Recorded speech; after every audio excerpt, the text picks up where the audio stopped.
الدير. الناس دي ومقفول. Please, Sad, please go. 2, 3. One more. Ramadan as a gardener in that monastery. Whenever the distance between India and Egypt is so long. Okay. So basically, this is a part of a pilgrimage. So we came from Jordan, we came to Israel, and now we come and complete our Holy Land in Egypt. So we come to Saint Catherine. At the same time, we are at the foot of Mount of Sinai.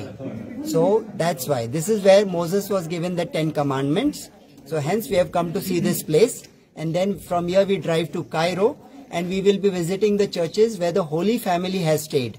Yeah, that is it. Of course, the other part is the pyramids. Thank you. Thank you very much. You're welcome. He speaks Saad, he speaks Arabic because maybe.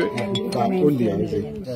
هو بيقول لك ان هو بيجي من الهند لمصر علشان هو بيزور الاردن واسرائيل ومصر كهولي لاند، وبيكمل الهولي لاند هنا علشان ده المكان اللي ربنا اللي ادى سيدنا موسى الوصايا العشرة، وبعد كده بينزل القاهره بيكمل زيارة رحلة العائلة المقدسة، بيزور الأماكن المقدسة، رحلة العائلة المقدسة لما زارت مصر. طب أقول احنا مبسوطين بيه ونتمنى نشوف ناس كثيرة يجوا هنا سانت كاترين.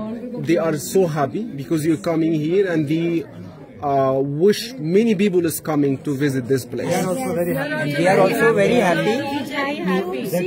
The cleanliness of the place, excellent. Yes. Very nice. Okay. Thank you. Thank you. You're welcome. You're welcome. You're welcome. You're welcome. Nice to meet you. Nice to meet you. Nice to meet you. Nice. You're welcome. You're welcome. Very nice. You're welcome. You're welcome. Whenever you get a chance, you're all welcome to India. Yeah. Okay.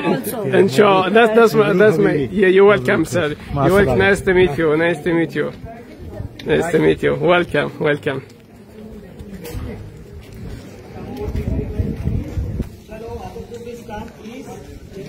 طبعا الناس موجودة حاليا هم جايين من الهند للمنطقة الوادي المقدس وجبل الطور ودير سانت كاترين، ودي طبعا دي حاجة جميلة جدا ان هو يعتبر ده من احد المقاصد بالنسبة للمسيحيين، ان هو وده مكان مقدس لثلاث اديان، ان هو يجي يزور منطقة الوادي المقدس وجبل الطور وجبل موسى، ان هو يجي هنا سانت كاترين.